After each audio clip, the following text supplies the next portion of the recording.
aku di Oktavismora, aku dari kelas 10 MIA 3. Hari ini kita akan mempelajari tentang bentuk-bentuk pasar. Bentuk-bentuk pasar. Bentuk pasar ada dua, yaitu pasar persaingan sempurna dan pasar persaingan tidak sempurna. Pasar persaingan sempurna adalah sebuah struktur pasar di mana terdapat banyak penjual atau perusahaan yang menghasilkan barang atau memberikan pelayanan dengan pembeli di pasar dengan produk yang dijual relatif sama atau bersifat homogen. Karakteristik pasar persaingan sempurna yaitu barang yang diproduksi homogen, produsen dan konsumen memiliki informasi yang sempurna, produk yang dihasilkan seorang produsen relatif kecil dibanding dengan barang di pasar atau industri, produsen tidak dapat mempengaruhi harga, produsen dan konsumen bebas keluar masuk pasar, tidak ada campur tangan pemerintah.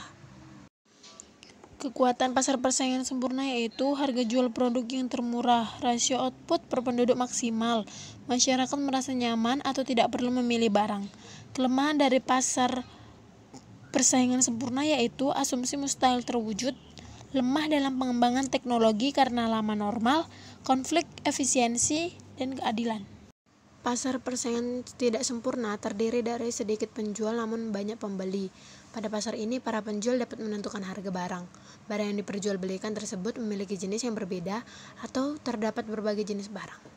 Pasar persaingan tidak sempurna memiliki beberapa ciri, antara lain jumlah penjual yang ada sangatlah terbatas, jumlah pembeli di dalamnya banyak, produk yang beredar di pasar atau yang diperjualbelikan bersifat homogen atau satu jenis saja, serta tidak adanya produk pengganti atau substitusi.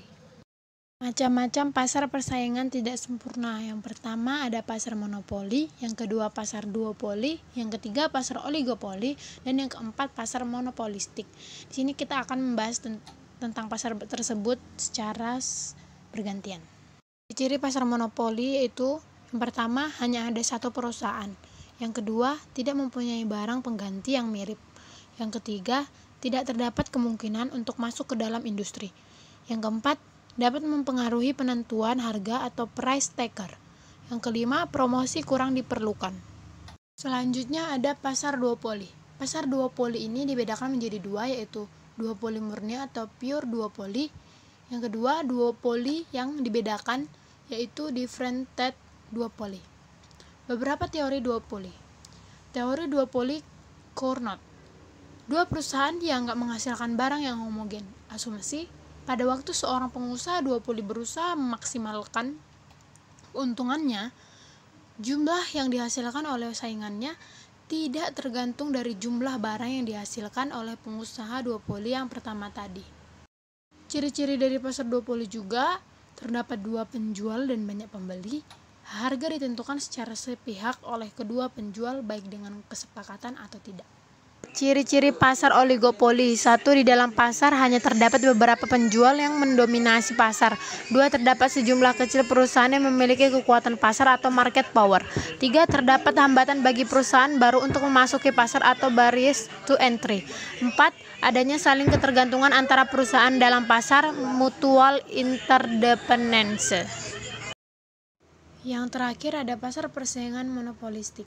Definisi dari pasar persaingan monopolistik adalah suatu pasar yang di dalamnya terdapat banyak produsen yang menghasilkan barang yang berbeda corak, atau bisa disebut dengan differentiated product. Merupakan perpaduan pasar